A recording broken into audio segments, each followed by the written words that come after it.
In 1998, I was living in total isolation, convinced I was the only thing moving in the deep woods. One minute my porch was empty. The next, after a wall of magnetic static, it was covered in glowing blue herbs that healed a deep wound in hours. I'm going to tell you the story of the Silent Pact, a secret trade of steel and obsidian between a lonely man and a massive intelligent guardian who watched over my valley. Before we review the footage, drop a comment below and tell me where you're watching from. And if you want to hear more untold stories from the deep forest, make sure to hit that subscribe button. 1998 was the year the silence got heavy. I was living at the end of a logging road that hadn't seen a truck in a decade, just me and the Douglas firs. I woke up at 3 a.m., not because of a sound, but because of a light. My cabin is dark, pitch black, but there was a rhythmic, pulsing blue glow bleeding through the cracks of the rough-hewn door. It looked like someone was welding on my front porch, but there was no hiss of gas, no crackle of electricity, just a silent, breathing light. I rolled out of my bunk, my hand instinctively going to the pump-action shotgun leaning against the wall. You don't get visitors this deep in the timber, and you certainly don't get visitors who bring their own light show. I stood there in my long johns, the cold floor biting my feet, watching the blue light expand and contract on the floorboards. It wasn't a flashlight beam. It was diffuse, soft, and spectral. It moved like water, washing over the threshold. I moved to the door, stepping around the creaky board I'd meant to fix since summer. The pulsing was hypnotic. Thrum, fade, thrum. It matched the beat of a slow heart.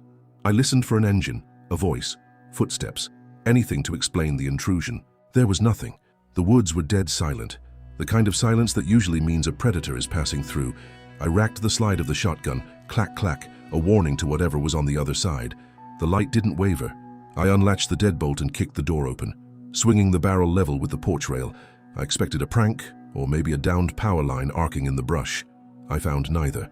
The porch was empty of people, but sitting on the top step, right where I scraped the mud off my boots every evening, was a cluster of plants. They were glowing, not reflecting light but generating it. I lowered the gun. The fear turned into a cold, clinical confusion.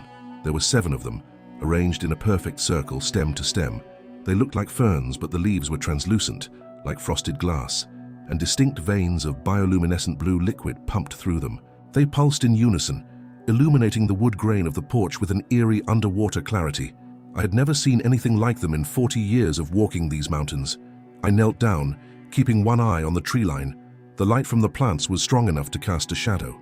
I reached out and touched a leaf. It was cold, colder than the night air, and it felt slick, almost synthetic, but definitely organic. When my finger brushed the surface, the pulsing sped up for a second, reacting to my body heat. It was alive. It was aware. The smell hit me then. It wasn't the smell of pine or rotting leaves. It was sharp, sterile, and metallic, like ozone after a lightning strike, mixed with the sweet, crushed scent of wild mint. It was a clean smell, medicinal and potent. It cleared my sinuses instantly. It didn't smell like the earth. It smelled like chemistry. I'm not a botanist, but I know my flora. I know the devil's club, the sword fern, the trillium. I know what grows in the shade of the hemlocks and what grows in the burn scars. This didn't belong here. This didn't belong in this zone, or maybe even this era. It looked prehistoric, something that should have been fossilized in shale, not blooming on my doorstep in October. I looked at the arrangement again. The circle was geometrically perfect. No animal does that. A raccoon knocks things over. A deer grazes.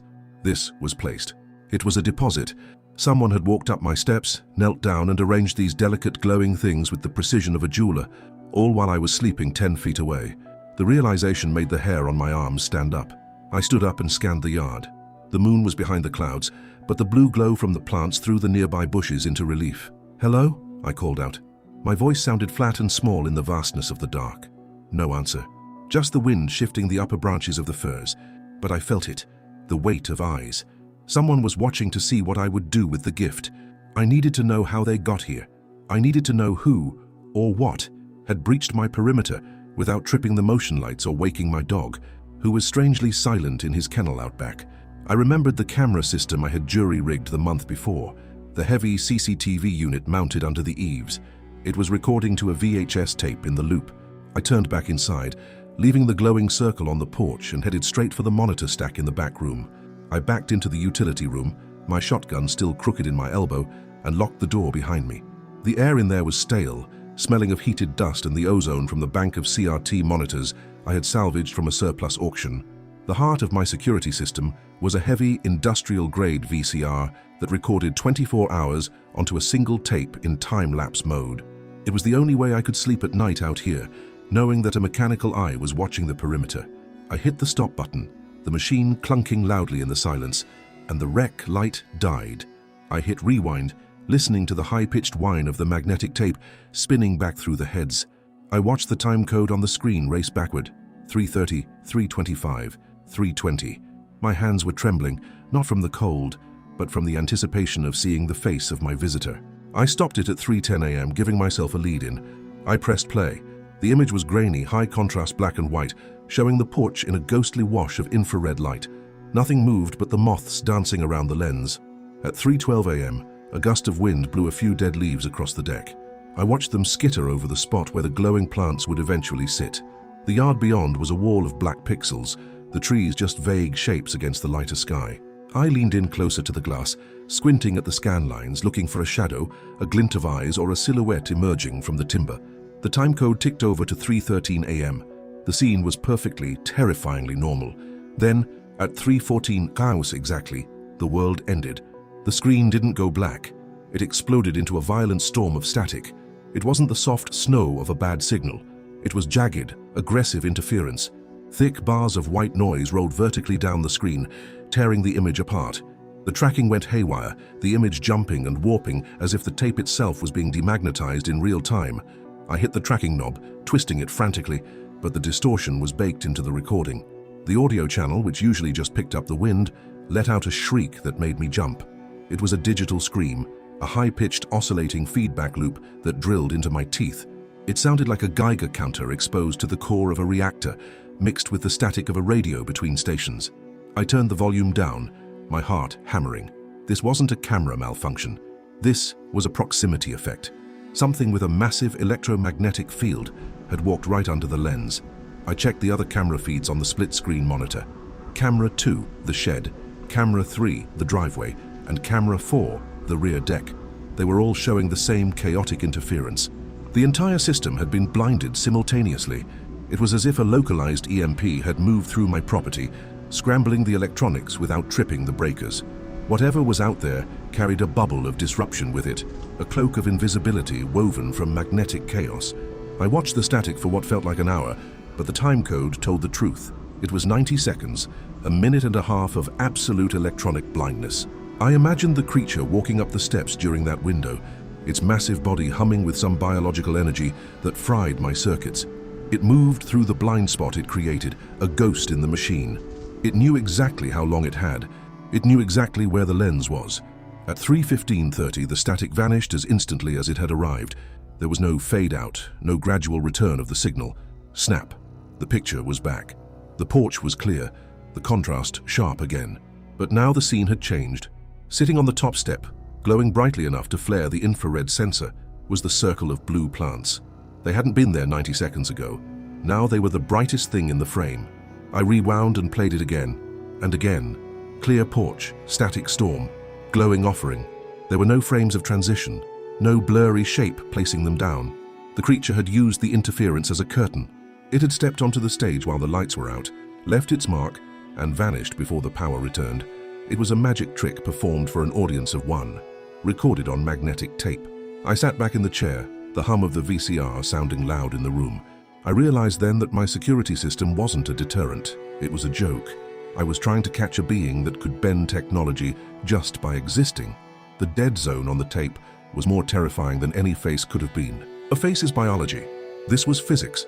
This was a creature that walked between the frequencies of my world, undetectable by my crude tools. I ejected the tape. It felt warm in my hand, warmer than usual. I labeled it Incident 1, the static, and put it on the shelf. I looked at the live feed of the porch, the plants still glowing on the step. I felt a strange sense of vulnerability, but also a grudging respect. The visitor hadn't smashed the camera. It hadn't cut the wires. It had simply overwhelmed them with its presence. It was a flex, a gentle, terrifying display of power. I walked back to the front door, the shotgun feeling heavy and useless in my hand. I looked through the peephole at the glowing circle. The message was clear. I can come and go as I please. Your walls, your locks, your cameras, they are just polite suggestions. I unlocked the door again, not to shoot, but to accept. I had been visited by something that carried the storm in its blood, and it had left me a nightlight. I didn't sleep that night. The glowing plant sat in a mason jar on my kitchen table, pulsing like a captured star. Even in the grey morning light of the Pacific Northwest, it held its own luminosity, a defiant blue against the drab wood of my cabin. I wrapped the jar in a thick black t-shirt and shoved it deep into my pack. I needed answers, and I knew only one man who wouldn't laugh me out of the room, Dr. Aris Thorne. He was retired, brilliant, and disgraced, the perfect combination for a mystery that defied every law of nature I knew. The drive down the mountain was a blur of nervous energy. My truck rattled over the washboard gravel, the jar in the passenger seat vibrating with every pothole.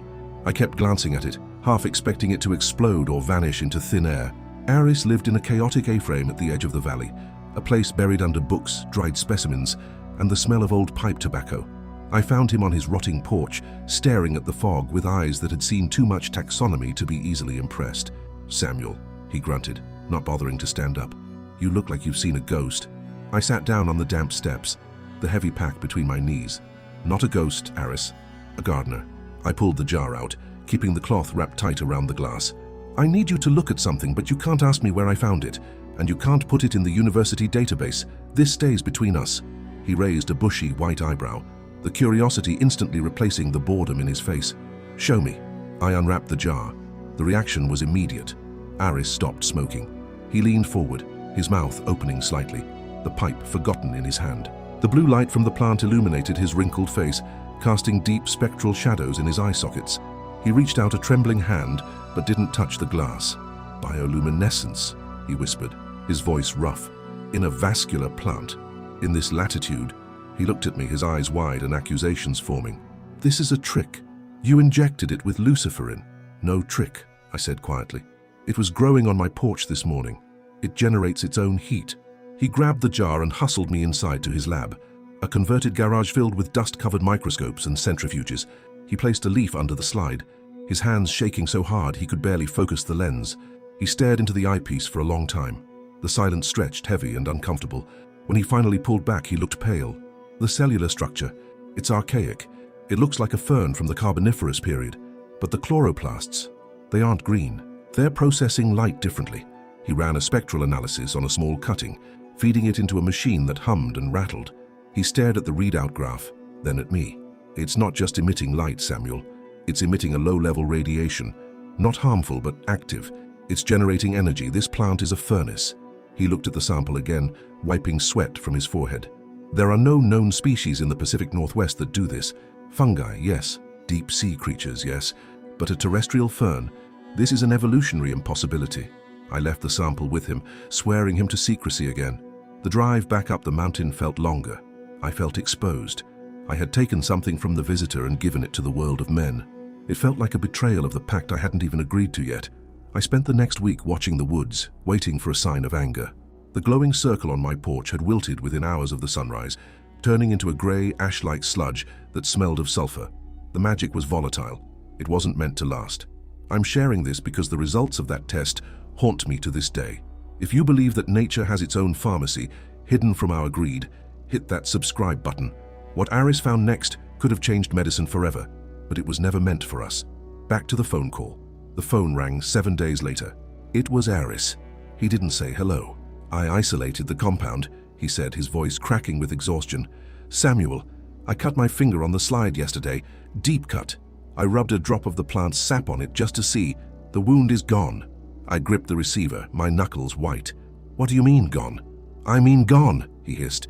"No scar, no scab. It accelerated the cellular mitosis by a factor of 1,000.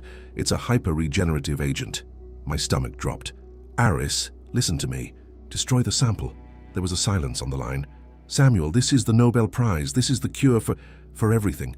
We could heal burns in minutes. We could regenerate nerves." "Destroy it," I ordered, my voice low and dangerous. "It doesn't belong to us. It belongs to the mountain." He started to argue, then stopped. "The structure," he whispered. "It's too perfect. The genetic markers, they've been edited, selected." "What are you saying?" I asked, though I already knew the answer. "I'm saying this isn't a wild mutation," Aris said, his voice trembling with a mix of awe and terror. "Nature is chaotic. This is efficient. Someone didn't just find these plants, Samuel. Someone bred them. You're not dealing with a gatherer, you're dealing with a farmer. The line went dead, and I looked out at the dark tree line, realizing that the watcher in the woods wasn't just a beast. It was a cultivator of miracles. After the plants and the static, the woods felt different. I stopped looking for motion and started analyzing the air. It began with a smell near the woodpile, a heavy, clinging scent that I had initially dismissed as damp rot or maybe a bear passing through. But bears smell like garbage and wet fur. This was complex. It was earthy, like deep peat moss, mixed with the sharp tang of old leather and something distinctly metallic, like the ozone smell of the glowing plants, but fermented. It wasn't a stench, it was a signature. I started mapping the scent. It was strongest on the north side of the cabin, where the roof overhang sheltered my winter cordwood. I realized with a start that the smell wasn't drifting in on the wind. It was lingering on the logs themselves.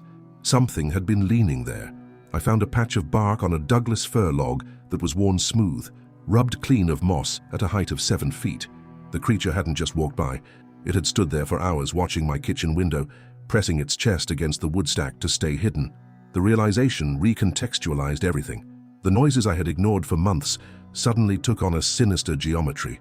I remembered a thunderstorm 3 weeks prior, a real window rattler that had kept me up half the night. I had heard a heavy, dull thud on the roof, followed by a slow creaking of the rafters. At the time, I blamed a widowmaker, a falling branch. Now looking at the smooth bark and smelling that musk, I knew the truth. It wasn't a branch, it was a footstep. He had been on the roof. The thought made my blood run cold. While I was reading by the fire, 800 pounds of muscle had been perched on my shingles, likely crouched near the chimney for warmth. The creaking wasn't the wind.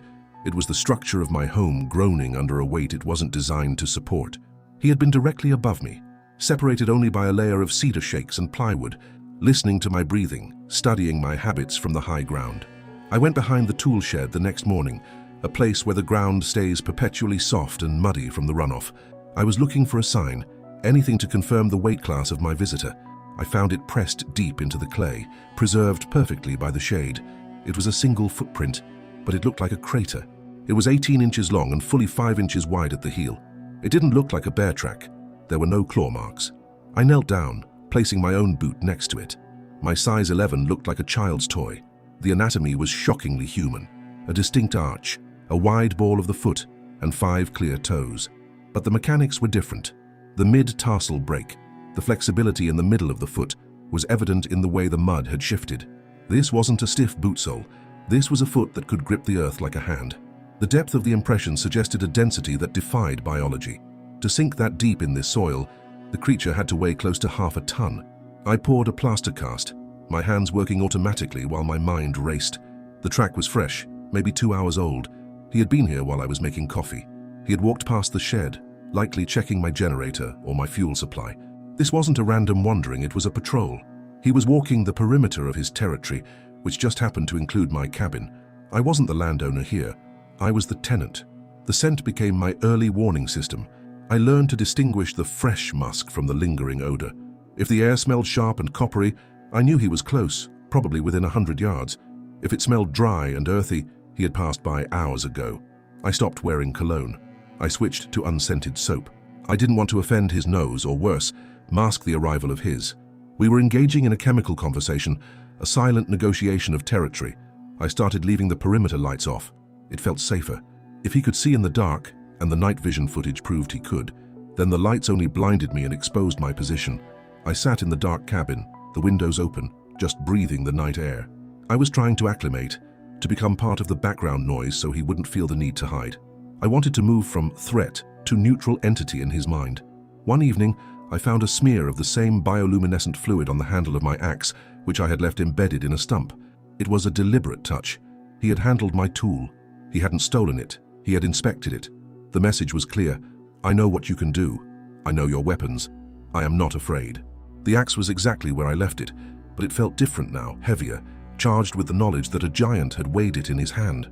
I realized he was studying me with the intensity of a doctoral student. He knew my sleep cycle. He knew my caloric intake. He knew my tools. And most terrifyingly, he seemed to know when I was vulnerable.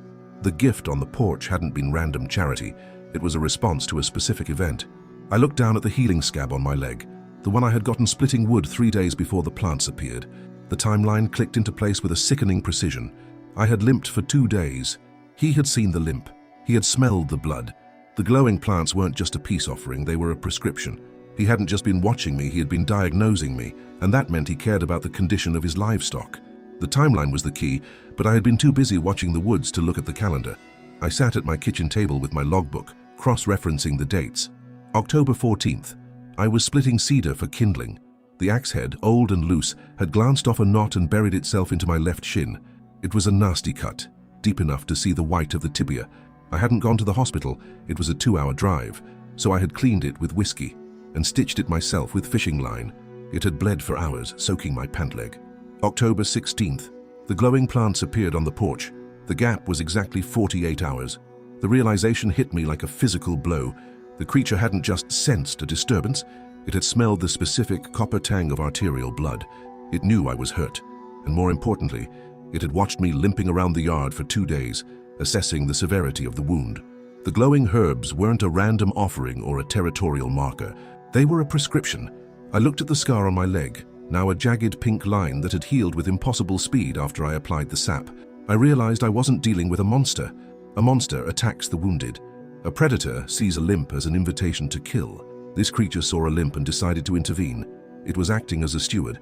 It was managing its herd, and for some terrifying, humbling reason, I was counted as part of the livestock that needed protecting. I began to test the theory. If he was monitoring my health, what else was he monitoring? I started paying attention to my chimney smoke. I realized that on days when I let the fire die down, usually when I was sick or sleeping in, I would find fresh tracks closer to the cabin walls. He was checking the heat signature. He was reading the smoke like a signal flare. White smoke meant the man was cooking and warm. No smoke meant the man was in trouble. The dynamic of my isolation shifted entirely. I had always thought of myself as the watchman of this valley, the solitary human holding the line against the wilderness. I was wrong. I wasn't the watchman. I was the watched. There was a higher authority in the woods, a biological ranger who patrolled a beat that included my front door. The hubris of my existence crumbled. I was a guest in a house I thought I owned. I started to exaggerate my movements. When I went to the woodpile, I moved deliberately, showing strength. I wanted him to know I was healing. I spoke aloud to the trees, not in English, but in tone. I'm okay, I'd say, keeping my voice level and calm. I'm mobile. I felt ridiculous, but the heavy, watching silence of the forest seemed to absorb the information. The pressure in the air would lighten, as if the guardian was satisfied with the report. This hypothesis explained the lack of aggression. In 20 years, I had never had a window broken or a tire slashed. My tools were handled but never stolen. He wasn't afraid of me, but he wasn't trying to drive me out either.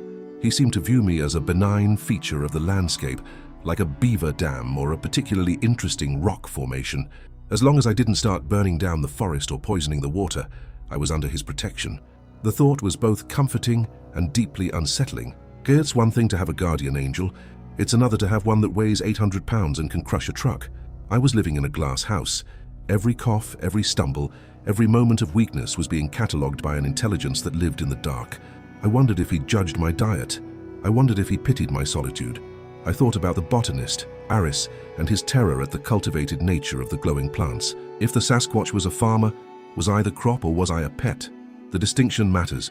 A farmer protects his crop to harvest it later. A pet is protected for companionship.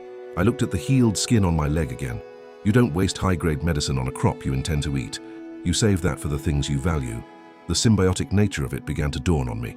What did I provide him? I kept the logging trucks away. My presence at the end of the road meant the gate was locked. My lights kept the poachers out. I was a buffer zone. By keeping me alive and healthy, he was ensuring that the human element in his valley remained static and predictable. I was the devil he knew, and he was investing in my longevity to keep the devils he didn't know at bay. I decided I couldn't just take the charity. A relationship built on one-way gifting is unstable. It creates debt. And in the wild, debt is dangerous. If he was the steward, I needed to show him that I understood the arrangement. I needed to acknowledge the receipt of the medicine and prove that I wasn't just a helpless animal, but a peer who could reciprocate. I spent the next day in my workshop, looking for something that would equal the value of a miracle cure. I couldn't offer him technology. The static proved he didn't mix well with electronics. I couldn't offer him food. He was a master hunter. I needed to offer him a tool, something that respected his hands, his strength, and his dignity. I looked at the wall where my grandfather's steel hung, and I knew exactly what to give. I chose the hatchet not because it was expensive, but because it was honest. It was a single piece of high-carbon steel, hand-forged by a blacksmith in Montana back in the 40s. It had a weight to it that felt serious, a tool meant for work, not a wall hanger. I spent 3 hours sharpening the edge until it could shave the hair off my arm. I wanted the gift to be functional. I wanted him to know that I understood the value of a sharp edge in a hard world. I wrapped the handle in new leather, tying it off with a knot that would hold even in the wet. I added a jar of raw honey to the offering. It was local, dark with buckwheat and wildflower pollen, the kind that crystallizes in the cold. I didn't know if Sasquatch had a sweet tooth, but every bear in these woods would kill for it. It was a gamble. If he was just an animal, he'd smash the jar and ignore the steel. If he was something more, he'd understand the difference between a snack and a tool. I placed them both in a canvas sack to keep the scent contained until the last moment. The drop site had to be neutral ground. I couldn't leave it on the porch. That was his territory by night, mine by day. I chose a massive flat-topped cedar stump at the edge of the clearing, right where the manicured grass of my yard gave way to the chaotic undergrowth of the forest. It was the DMZ. I walked out there at dusk, the light fading fast, and set the items down. The metal of the hatchet clinked softly against the wood. I uncorked the honey, letting the sweet, heavy scent drift into the timber. I backed away slowly, keeping my hands visible and empty. For the leg, I said to the trees, feeling foolish but compelled to speak. Fair trade. I didn't wait for an answer. I turned and walked back to the cabin, locking the door behind me. I didn't turn on the lights. I sat in the dark by the window, my binoculars trained on the stump, waiting for the shadow to detach itself from the night. The hours dragged. The moon rose, casting long, skeletal shadows across the yard. I fought the urge to sleep, drinking cold coffee and watching the moth fluttering against the glass. The silence was absolute. No owls hooted. No wind stirred the firs. It was the heavy, pressurized silence of a presence arrival. I knew he was there. I could feel the static in the air, the same electric tension that had scrambled my cameras. Somewhere around 3 a.m., my eyes betrayed me. I didn't fall asleep, but I drifted into that gray fugue state where reality blurs. I blinked, and when I opened my eyes, the moon had shifted. The stump was still there, a dark altar in the gray light. I strained to see the glint of the steel or the glass jar. The shadows were playing tricks on me. I couldn't be sure. I had to wait for the sun. First light broke over the ridge like a bruised plum, turning the mist in the valley purple. I grabbed my jacket and stepped out onto the porch. The air was freezing, crisp and clean. I walked toward the stump, my boots crunching on the frost-covered grass.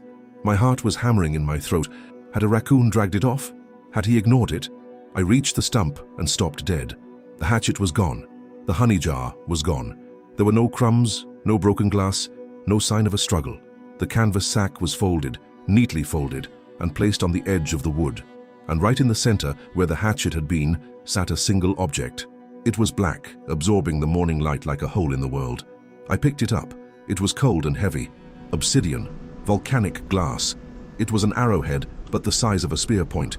It was nearly 5 inches long, chipped with a masterful, terrifying precision. The edges were serrated, sharp enough to cut the air. I ran my thumb along the fluting. This wasn't a crude rock found in a riverbed. This was high-grade knapping. The symmetry was perfect. And the material. There is no obsidian source within 100 miles of this valley. This stone had traveled.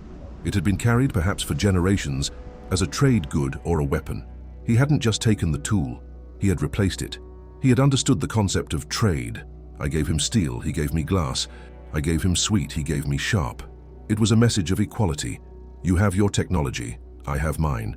He wasn't a beggar accepting charity. He was a king acknowledging a tribute. I looked at the dark tree line, clutching the black stone in my hand. The exchange had changed everything. We were no longer just neighbors avoiding each other. We were partners. We had established a currency. I had a hatchet out there somewhere, being wielded by a hand that could crush stone, and I held a piece of ancient glass that had probably taken down elk before my grandfather was born. The silence of the woods felt different now. It wasn't empty. It was respectful. My digital eyes had failed. The static on the VHS tape proved that the visitor carried a field that blinded modern sensors. I needed to go backward to go forward. I dug into the bottom of my gear locker and pulled out a relic, a modified trail camera from the early 90s.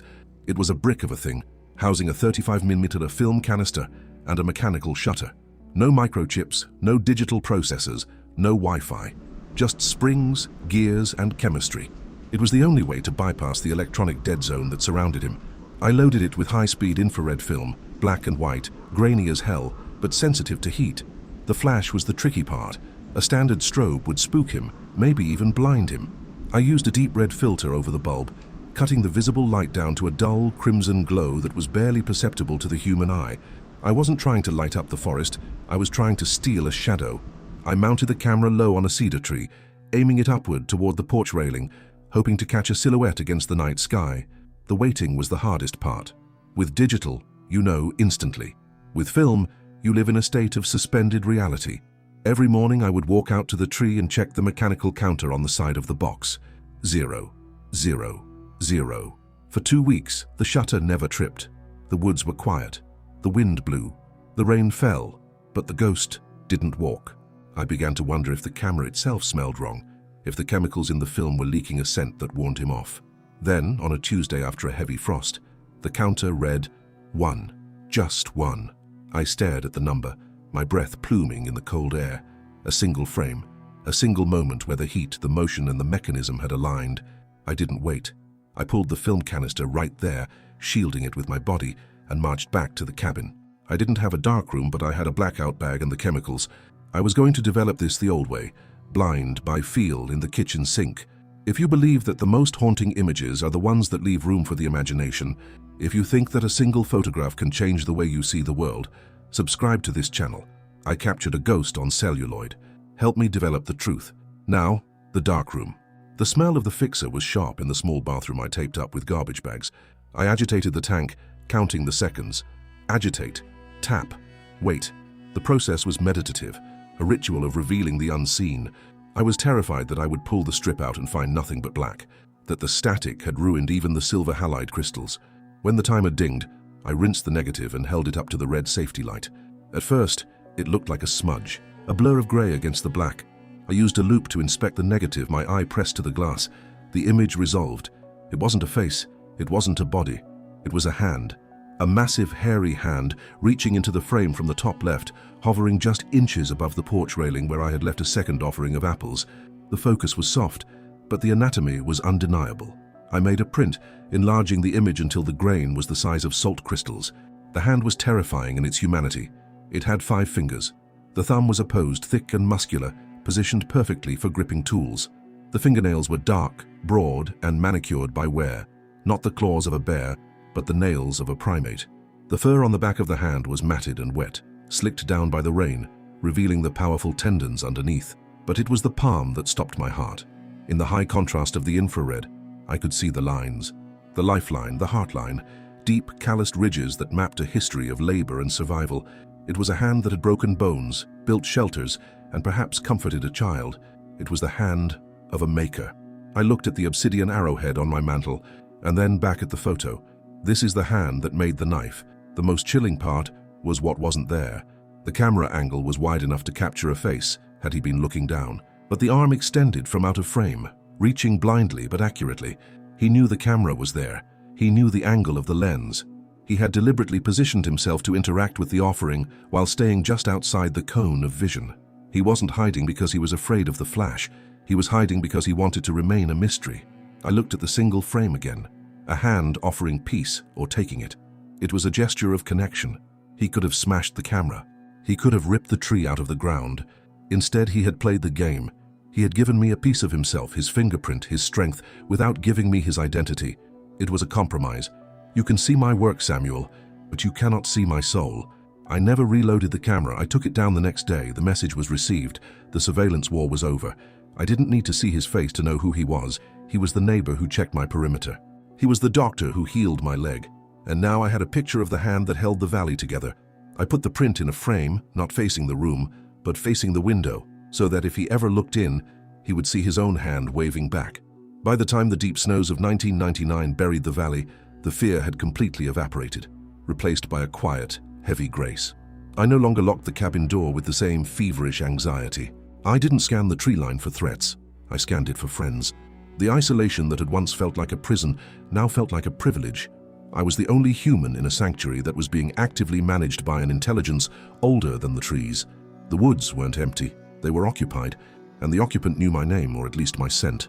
The glowing blue herbs appeared 3 more times that winter. Each time, it was precise. Once when I had the flu and could barely chop wood. Once when I twisted my ankle on a patch of black ice. And once, inexplicably, on the anniversary of my wife's death, when I was sitting on the porch drinking whiskey and staring into the dark. I hadn't been physically hurt that night, but the pain was there, deep in my chest. He knew. He sensed the cortisol, the stress, the grief. The plants appeared on the step, pulsing with that soft, alien light, a silent prescription for a broken heart. I stopped trying to understand the botany. I didn't take them to Aris again. I didn't try to propagate them. I simply accepted them as a charity from a neighbor who had a better medicine cabinet than I did. I would brew them into a tea, the taste sharp and metallic, and feel the warmth spread through my limbs, knitting bone and soothing spirit. It was a communion. I was drinking the blood of the mountain, gifted by the hand of its king. I took the cameras down in January. It felt like an admission of faith. The lens was a barrier, a technological wall that said, "I don't trust you." By removing them, I was signaling a ceasefire. I climbed the ladder in the freezing wind, unscrewed the mounts, and pulled the cables. I left the brackets up, rusted skeletons of my old paranoia. When I finished, the woods felt different. The static sensation, the electronic pressure that usually signaled his arrival, seemed to soften. The surveillance war was over. The arrowhead sat on the mantel right next to the framed photo of the hand. They were my holy relics. The steel hatchet was out there somewhere, likely being used to strip bark or break bone. I liked the symmetry of it. My tool in his world, his tool in mine. We had exchanged technologies. We had acknowledged that we were both tool users, both shapers of the environment. It was a level of respect that most humans never give each other, let alone a cryptid. I kept my side of the bargain in other ways. When the logging surveyors came up the road in the spring, looking for new timber leases, I met them at the gate with a shotgun and a lie about protected wetlands and unstable soil. I chased them off. I became the dragon at the gate. I wasn't protecting my property, I was protecting his. I knew that if the chainsaws started, the silence would break and the guardian would have to leave, or worse, fight. I never saw his face. That was the one mercy he kept from me. I saw the hand, the footprint, the shadow, but never the eyes. I think he knew that if I looked into his eyes, the mystery would collapse into biology. I would start analyzing him as a species, instead of respecting him as a spirit. The anonymity was the shield. It allowed him to be a myth and a neighbor at the same time. Sometimes late at night, I would hear him singing. It wasn't a song like a bird or a whale. It was a low, multitonal vibration that drifted down from the ridge. It sounded like the earth humming. It was lonely, ancient, and incredibly complex. I would sit on the porch, wrapped in a blanket, and just listen. I didn't try to record it. I just let it wash over me. A private concert for an audience of one. The pact changed me. I stopped hunting in the upper valley. It felt rude to kill a deer in his pantry. I started gardening more, bringing the food to me. I became quieter, slower. I learned to walk without breaking twigs. I was mimicking him.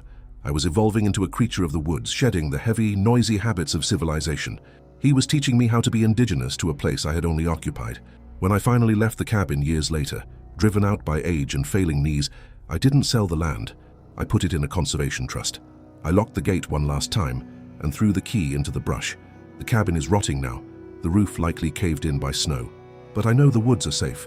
I know that somewhere in the deep timber, a massive hand is still tending the glowing gardens, waiting for the next watcher to be worthy of the light. The world is full of noise, of data, of people trying to capture everything on a screen. But I know the truth. The most important things are the ones that refuse to be recorded. The blue light, the black stone, the silent hand. They are the legacy of the pact. And as long as I keep the secret, the pact holds. The guardian is still there watching the gate, and I am still here keeping his story in the dark where it belongs.